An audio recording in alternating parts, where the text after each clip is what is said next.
Yo, what's up? Kembali lagi bersama gua Bayu RS di konten paling fenomenal dan konten paling berfaedah dan paling penting di dunia.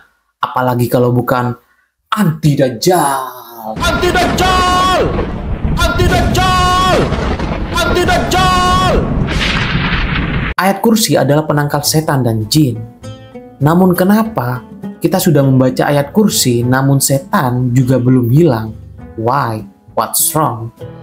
Dan di sini gue sebagai perwakilan dari anti Dajjal, gue bakal jelasin kenapa kalian sudah membaca ayat kursi namun setan juga masih belum hilang. Bahkan kadang setannya ngece kita, wah bacaan ayat kursi kamu syalah. Jadi gue bakal jelasin kepada kalian kenapa ayat kursi tidak berfungsi ketika kalian membacanya untuk melawan setan. Ayat kursi dan doa penangkal setan lainnya itu bagaikan pedang, bro. Jika pedang itu ada di tangan yang kuat dan terlatih, maka pedang itu bisa menebas apapun yang ada di depannya. Namun jika pedang itu ada di tangan yang lemah dan tidak terlatih, jangankan musuh tertebas, menghindar pun musuh tidak. Kata musuh, ya, gak mempan, ya, gak mempan. Jadi di sini bukan perihal ayat sucinya, tapi pelaksananya yang menjadi problem, yang membuat ayat kursi kita tidak mempan untuk mengusir setan.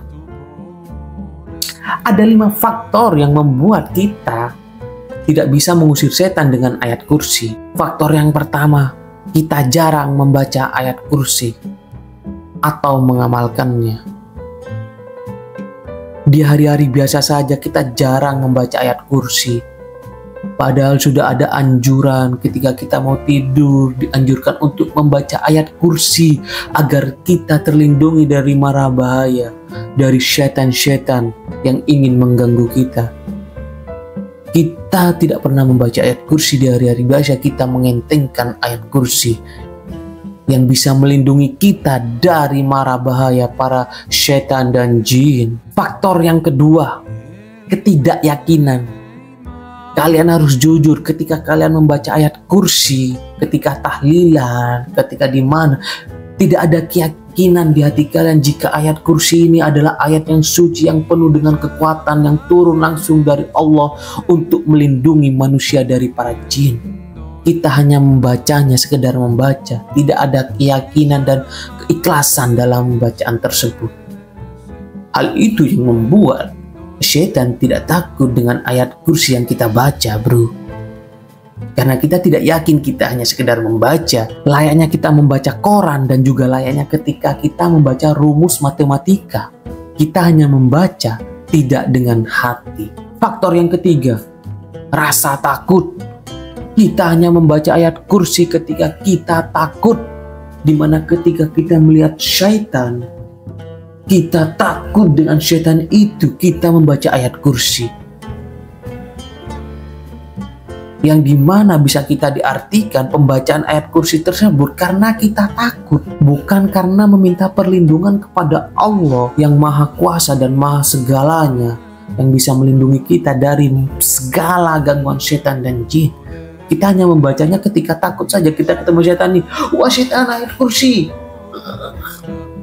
Tapi cuma membaca bro, membaca karena takut. Cuma karena takut. Karena takut kita membaca. Kalau nggak takut ya nggak baca.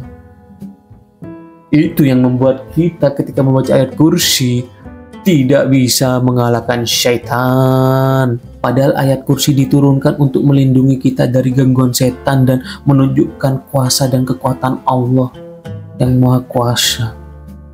Tapi kita membacanya karena kita takut kepada setan, bukan berserah diri kepada Tuhan atau Allah. Sudah beda mindset ini, bro. Faktor yang keempat, bacaan yang salah. Dimana kita yang jarang sekali membaca ayat kursi, namun ketika kita bertemu setan atau ada orang yang kesurupan, langsung kita bacakan ayat kursi. Penuh dengan bacaan yang salah, tajwid yang salah, pengucapan per ayat per kata-kata yang salah, tajwidnya salah total, maka itu timbullah kasus di mana ketika orang kesurupan kita bacakan ayat kursi, malah setannya yang ngajarin kita baca ayat kursi dengan baik dan benar. Bukan malah setannya takut, tapi dia malah ngajarin kita, hei manusia, pembacaan ayat kursi musyalah gini loh yang bener nganjay.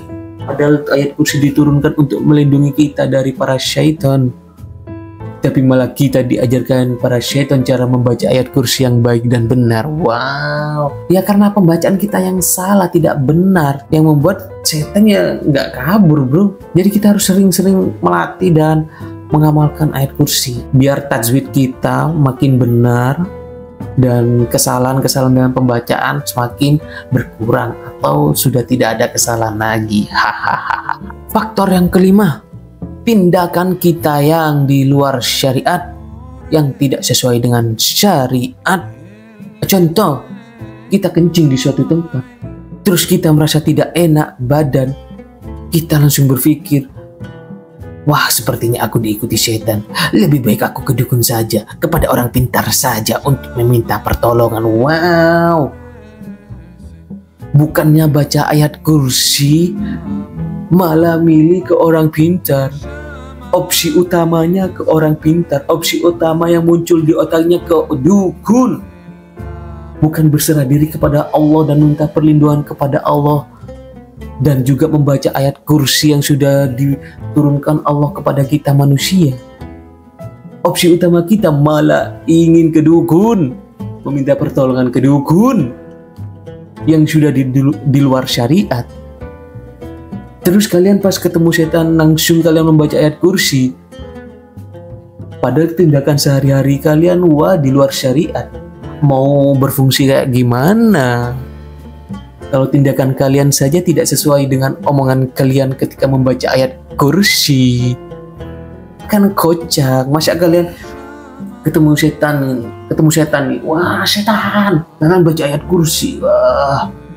Tapi tindakan sehari-hari kalian di luar syariat, musyrik. Lebih milih ke dukun daripada berserah diri kepada Tuhan, kata setannya. Hah? Lu sekarang baca ayat kursi? Bukannya kemarin-kemarin lu cuma kaki lu sakit dikit kamu milih ke dukun? Kok sekarang baca ayat kursi ketemu aku? Wow. Kata setannya, kocak sekali manusia ini. Itulah 5 faktor yang menyebabkan ayat kursi yang kita baca tidak mempan untuk mengusir setan. Jadi bukan perihal ayat kursinya atau doa-doa penghilang setan lainnya, tapi perihal pelaksanaannya atau yang membacanya, yang membuat layaknya kita hanya memegang senjata yang tumpul yang tidak bisa menyakiti siapapun. Ya setan gak kabur bro. Kalau kamu tidak pernah mengamalkan ayat kursi, kamu tidak ada keyakinan dengan keagungan ayat kursi, kamu hanya membacanya ketika kamu ada rasa takut, dan pembacaanmu yang salah-salah, tajwidmu yang salah, dan juga tindakan sehari-harimu yang di luar syariat. Jadi meskipun kamu membaca ayat Al-Quran dari juz 1 sampai juz 30 untuk mengusir setan, jika kamu tidak punya keyakinan dan kamu tajwidnya salah dan tindakan kamu tidak sesuai dengan ucapanmu, ya setan gak hilang-hilang bro. Dia stay di situ, dia malah nontonin kamu yang salah baca Al-Quran. Dia malah senang setannya, malah wow, aku suka ini. Jadi itulah faktor-faktor yang membuat ayat kursi dan doa-doa pengusir setannya tidak mempan kepada setan. Jadi kita yang harus introspeksi diri dan juga harus mengevaluasi diri dan memperbaiki diri, agar ketika kita membaca ayat-ayat suci Al-Quran, ayat tersebut menjadi satu kekuatan bagi kita atau pelindung bagi kita dalam semua gangguan-gangguan syaitan kafir dan fitnah dajjal.